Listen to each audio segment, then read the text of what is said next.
আজ আমি এমন একটি বিষয় নিয়ে কথা বলতে চাই যা আমাদের জীবনকে সঠিক পথে পরিচালিত করতে সাহায্য করে, আর সেটি হলো শিক্ষা ও নৈতিকতা। শিক্ষা মানুষের জীবনে আলো দিশা দেখায়। শিক্ষা শুধু বইয়ের পাতায় সীমাবদ্ধ নয়, এটি আমাদের চিন্তাভাবনা, আচরণ এবং মূল্যবোধকে গঠন করে। একজন শিক্ষিত মানুষ শুধু নিজের জন্য নয়, সমাজ ও দেশের জন্যও গুরুত্বপূর্ণ ভূমিকা পালন করতে পারে।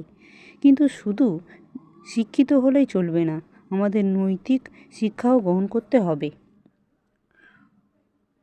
নৈতিকতা আমাদের শেখায় কি সঠিক আর কি ভুল। আজকের সমাজে আমরা প্রায়ই দেখি অনেকেই উচ্চশিক্ষিত হলেও নৈতিকতার অভাবে ভুল পথে চলে যায়। ফলে সমাজের সৃষ্টি হয় অশান্তি ও অবক্ষয়। তাই আমাদের উচিত শিক্ষা গ্রহণের পাশাপাশি সততা, দায়িত্ববোধ ও সহানুভূতির মতো গুণাবলী অর্জন করা। বন্ধুগণ, মনে রাখতে হবে, সৎ চরিত্রই মানুষের সবচেয়ে বড় সম্পদ।